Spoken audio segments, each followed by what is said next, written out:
Hey everyone, it's Robbie from Open World Games, and we are once again talking about one of my most anticipated games of 2014, Tom Clancy's The Division, and we have some awesome news today, and they actually did an exciting new interview with the lead game designer Matthias Carlson and design director Axel Rydby, so that is really cool. And they covered character gear, limited ammo, and driving. I'm going to be going over everything they mentioned in the interview.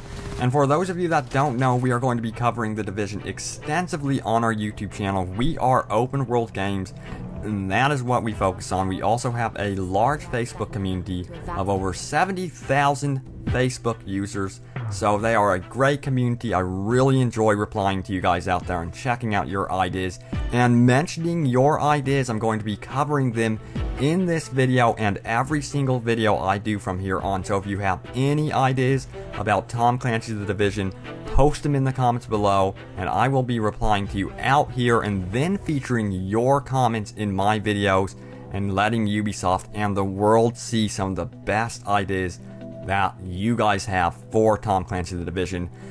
And don't forget, we are giving away a copy of Tom Clancy's The Division for the Xbox One, PS4, or PC. If you are interested in entering the giveaway, you can leave your Xbox Live gamer tag, PSN ID, or Steam ID below with your first name, and let me know what you guys think about Tom Clancy's Division. I really admire good comments. And let's get into the news about Tom Clancy's The Division. Be prepared to enter the next generation of gaming.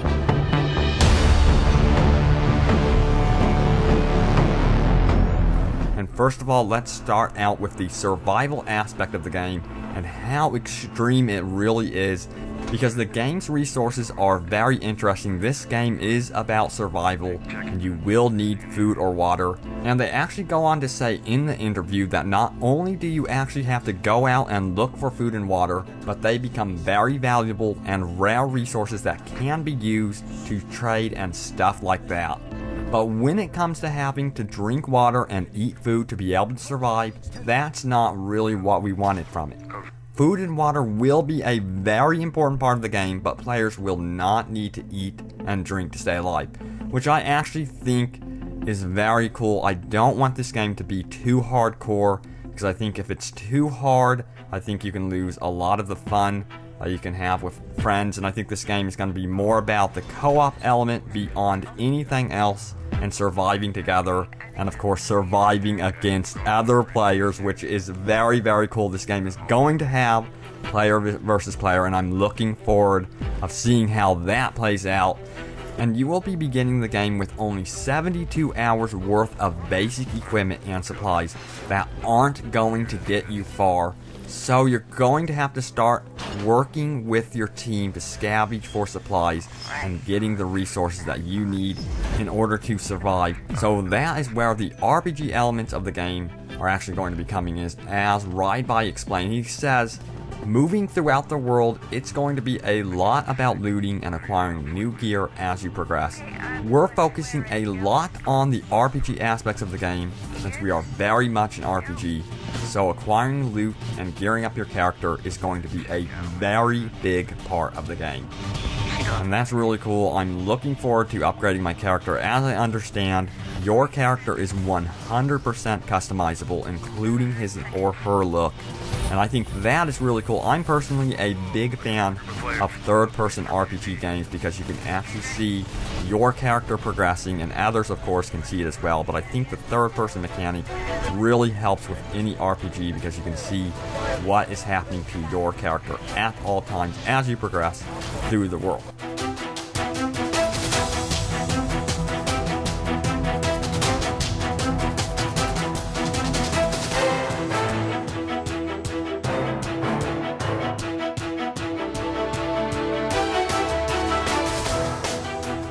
And what's really interesting, this game sounds a lot like Skyrim in its class system. You will not be selecting a class up front. Even if there is a basic class system, it sounds like you will be able to reallocate points and then redefine your role as you make decisions in the game. So you will want to make decisions based on what is going on around you and then plan accordingly. So apparently we should be expecting these choices between your RPG character building to be tough and a lot of fun at the same time, at least according to what IGN is saying here. And then they went into vehicles. They're trying to decide if they are going to be putting vehicles in the Division, but from what I saw from the trailers, the streets look awfully tight to be expecting to be driving around in these conditions. It looks like they are clogged with a lot of abandoned cars and stuff like that. But what would work is dirt bikes and ATVs. I think that would make a lot of sense, and it would be a blast to play with them. I don't think we're going to be seeing anything in terms of flying aircraft such as helicopters and the like, but it would be very cool to have some sort of vehicle in the game, like a motorbike or perhaps an ATV. What do you guys think about vehicles in the game? And I'm really curious what type of character you are planning on building in the Division. I personally like to be able to move quickly, hit the enemy with a lot of aggression. I really prefer SMGs like the MP5, which I do hope we see in the game. And let me know. I'm really curious to see what type of character build you guys are looking forward to, and what type of vehicles would you like to see. Do you think vehicles are that important for the Division? So be sure to let me know your opinion by commenting below.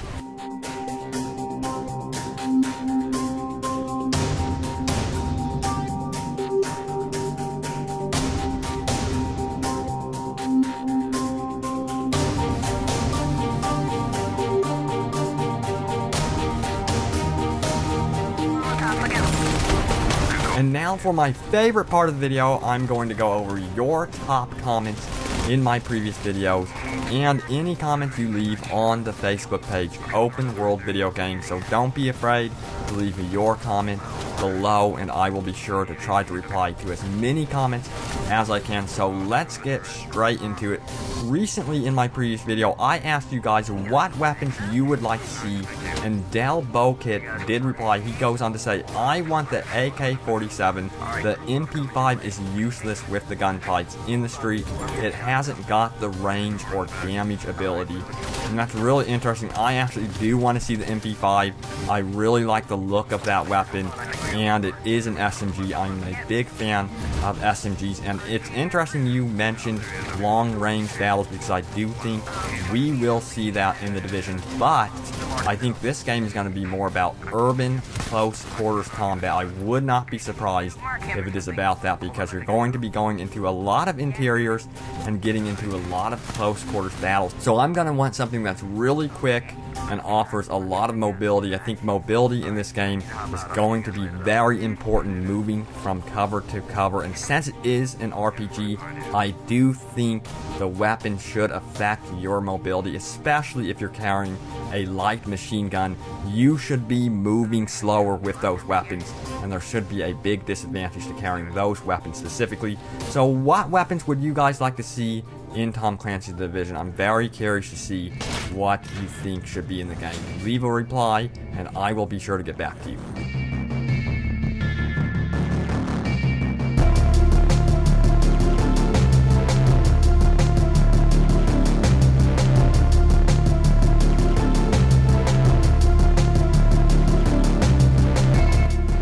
And this comment in particular really stuck out for me. I thought this comment was awesome. Philly B. Ram goes on to say, what about adding some rappel mechanics like that in the Rainbow Six games? It would add some height to the game and give a different option to play. You could snipe enemies to give cover to your squad while they attack or retreat an area. And I think this would be so cool. I'm a huge fan of the Rainbow Six games. It's too bad we haven't seen anything on Rainbow Six Patriots, but I do hope they are working on that game. But the Division should definitely have some sort of verticality to it. I'm sure it actually will. I really haven't been thinking too much of verticality in that game, but with the Division, they have tons of skyscrapers, so this idea absolutely makes sense. And I got some other comments on the Facebook page, Open World Games, and you guys have mentioned that you don't know if you believe this game is realistic or not. I think this game is going to be a very, very realistic take of the apocalyptic New York City, so look forward to it. So yes, I definitely agree with that idea. I would love to see some sort of rappelling mechanic in this game. I do hope they actually add that.